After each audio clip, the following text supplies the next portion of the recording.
How to fix slow internet on any Android phone. Hello guys, so first thing you want to do is first thing close all the apps that you have on your phone and then open the settings, go to the apps manager.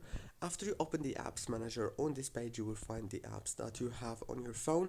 So what you want to do here is just wait a few seconds and then go into the apps that you are not using. For example, I'm going to choose, let's say, this Google Maps, for example, and then click on the data usage and disable all those options that you have right here, from the mobile data, the background data, and the roaming data. After you disable them, now you have to click on force stop right here and go back into the settings of your phone, click on the wireless add networks, and then enable the airplane mode and wait 3 seconds and disable it again like this. And if the problem is not fixed yet, then you have to change the network that you are connected to. Don't forget to like, subscribe.